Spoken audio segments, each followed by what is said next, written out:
చెప్పబోతున్నాం special day మాకు మీ అందరి సహకారం మాకు అందించినందుకు మీకు ఒక గివ్ అవే ఇవ్వాలని మేము నిర్ణయించుకున్నాం. ఒకసారి కృష్ణుడి విగ్రహం తీస్తుంటే ఆయనకు అసలు మూర్ఛపోయాడంట. నేను మరీ ఎమోషనల్ అయ్యాను. ఆ కుటుంబ వంట ప్రేక్షకులకు స్వాగతం అండి. ఈరోజు మీకు ఒక విషయం చెప్పబోతున్నాం స్పెషల్ డే మాకు. ఏంటంటే కుటుంబ వంటకాలనే ఛానల్ పెట్టి మొదటి వార్షికోత్సవం పూర్తి చేసుకుందండి. మీ అందరి సహకారం మాకు అందించినందుకు మీకు ఒక గివ్ అవే ఇవ్వాలని మేము నిర్ణయించుకున్నాం.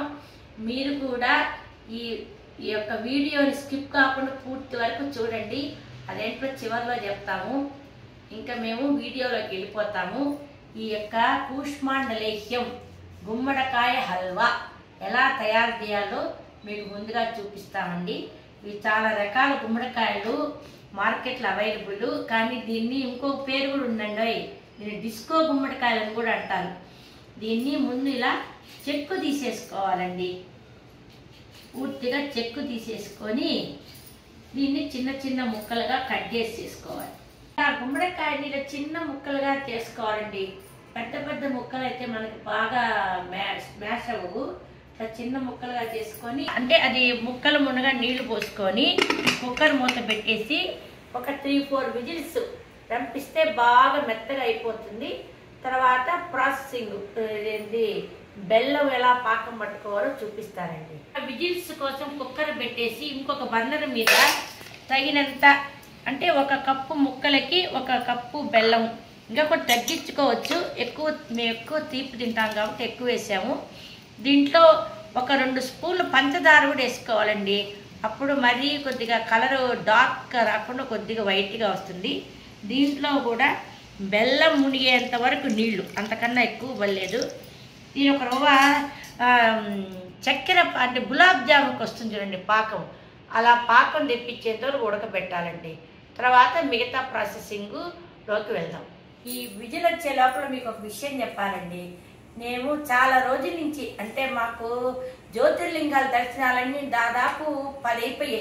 కరోనాకు ముందు గుజరాత్ టూర్ వెళ్ళాలనుకున్నాము, కానీ ఈ మధ్యలో కరోనా రావటం, మా ఇంట్లో పెళ్ళిళ్ళు, దానివల్ల మా 4 ఏళ్ల కోరిక మొన్న తీర్చుకున్నామండి. మేము 2024 మేము గుజరాత్ టూర్ వెళ్ళాము. చాలా బాగుందండి. గుజరాత్లో ఏంటంటే ఆధ్యాత్మికము ప్లస్ సైన్స్ 2 ఉన్నాయి. చాలా బాగుందండి. అక్కడ మంచి కృష్ణుడు ద్వారకాలో చిలిపేళ్ళది అక్కడే జరిగింది. సోమనాథ్లో ఆయన మరణించిన ప్రదేశం అక్కడే ఉంది. మీకు ఇంకొక విషయం కూడా చెప్పాలండి. ఇక్కడ పూరి, ద్వారకా, రామేశ్వరము, కాశీ ఇవన్నీ చార్ధామ్ యాత్ర అంటారు. అంటే మీకు అందరికీ ఆల్రెడీ తెలిసే ఉంటుంది, అయినా నేను ఇంకొకసారి చెప్పాలనుకుంటున్నాను.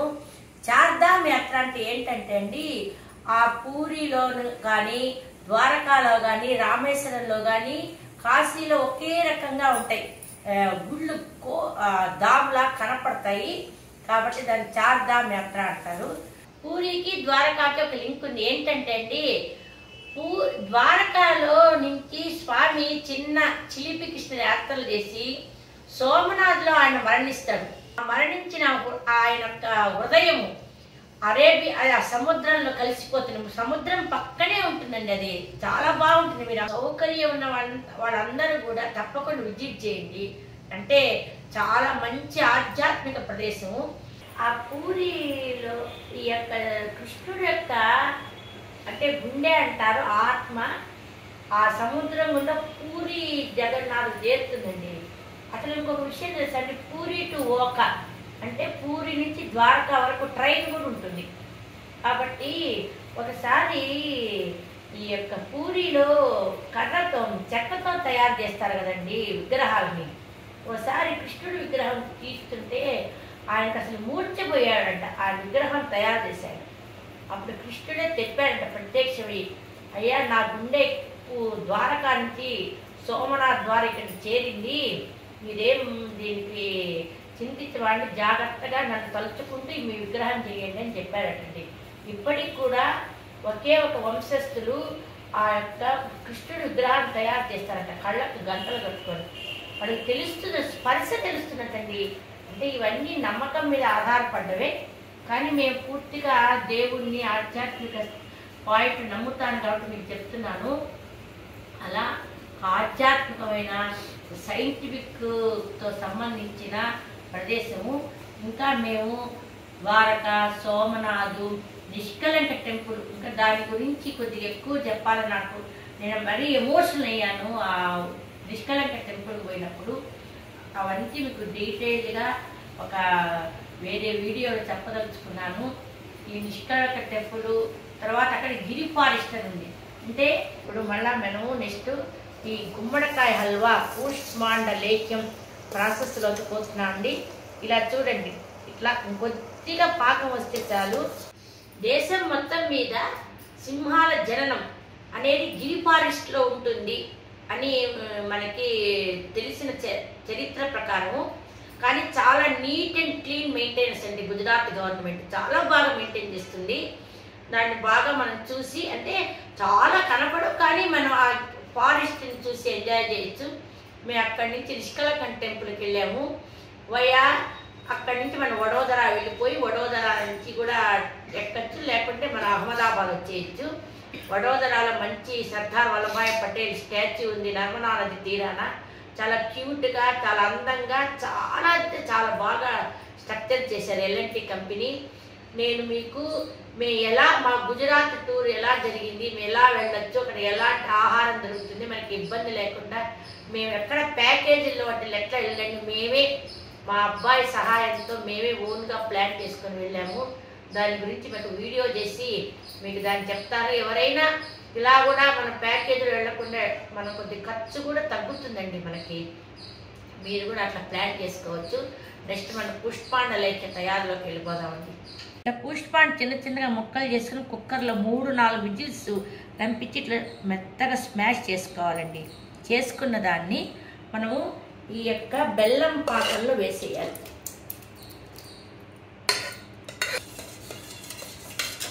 మీకు ఇంకో విషయం చెప్పాలండి. గుజరాత్లో డోక్లా వెరీ ఫేమస్. అక్కడ వాళ్ళు డోక్లా ఈ యొక్క శనగపిండితో చేస్తారండి. వాళ్ళు శనగపిండి వాము కలిపి, దాని పేరు నేను మళ్ళా చెప్తాను. అలాంటి రెసిపీస్ అని మేము టేస్ట్ చేసి చూసి వచ్చాము. మీకు డోక్లా అనేది మా ఛానల్లో కూడా మేము తయారు చేసి పెట్టున్నాము. డిస్క్రిప్షన్ బాక్స్ చూసుకోండి. మీకు ఇంకేదైనా అక్కడ ఉన్న రెసిపీస్ మేము ట్రై చేసి మీకు మా కుటుంబ వంటల ఛానల్లో మీకు పెట్టి మీకు కూడా చూపిస్తామండి. మా ఛానల్ని సబ్స్క్రైబ్ చేసుకోండి. మీ అందరి యొక్క సహాయ సహకారాలతోటి మా ఛానల్ ఇంకా ముందుకెళ్ళాలని మేము మిమ్మల్ని కోరుకుంటున్నాము. దీంట్లో ఒక చిన్నది ఇట్లా బైండింగ్ అవ్వదండి ఇది, ఎందుకంటే పాకము ఇది కలవటానికి మనము దీంట్లో ఒక 2 స్పూన్ల శనగపిండి వేసుకోవాలి. ఇంకేం వేయలేదు. శనగపిండి ఎక్కువ వేసుకోవాకండి, మరీ చాలా గట్టి అయిపోతుంది. అంటే 2-3 స్పూన్స్ అంతే, అంతకన్నా వేయలేదు. వేసిన తర్వాత దీన్ని బాగా కలిగి పెట్టేసేయండి. అదే దగ్గర పడుతుంది. నేను ఒకసారి ట్రై చేసి ఎలా వచ్చిందో మా కామెంట్స్ రూపంలో తెలియజేయండి. మా వంటలు ఎలా ఉన్నాయో మాకు తెలియాలి కదా. తెలియదు టైం లేక. ఈ కూష్మాండ లేఖ్యానికి పైన మీరు నేతిలో జీడిపప్పు, ఇలాచి, ఇంకా వెరీ ఇంట్రెస్ట్ ఉన్న వాళ్ళు బాదం పప్పు, పిస్తా పప్పు అన్నీ కూడా వేయించుకొని చివరిన ఇలా దీంట్లో కలిపేయాలండి. ఎక్కువ నెయ్యి అవసరం లేదు, కానీ వేసుకుంటే కమ్మటి వాసన వస్తుంది. కమ్మటి హల్వా రెడీ అయిపోతుంది. ఇప్పుడు మీకు కమ్మటి కూష్మాండ లేహ్యం గుమ్మడికాయ మంచి గుమ్మడికాయ అండి, బూడిద గుమ్మడికాయ కాదు, మంచి గుమ్మడికాయ హల్వా రెడీ. మీకు ఒక చివరిన ఒక విషయం చెప్తాను కదండి. మేము మొదటి వార్షికోత్సవం పూర్తి చేసుకున్న సందర్భంగా ఈ గుస్తో ఆహార్ ప్రోడక్ట్స్ మేము ఆల్రెడీ ఈ యొక్క ఇన్స్టాగ్రామ్ లింక్ యూట్యూబ్లో పెట్టున్నాము. ఫాలో అయిన వాళ్ళు సరే, ఫాలో కాని వాళ్ళు ఫాలో అయ్యి, ఎవరైతే మాకు ఫస్ట్ 5 మెంబర్స్ మెసేజ్ చేస్తారో వాళ్ళకు 2 ప్రోడక్ట్స్ మేము ఫ్రీగా హోమ్ డెలివరీ చేస్తాము. కాబట్టి మీరు కూడా తొందరపడి ఫాలో అయ్యి మా ఛానల్ని మాకు మెసేజ్ చేస్తారని మేము ఆశిస్తున్నాం.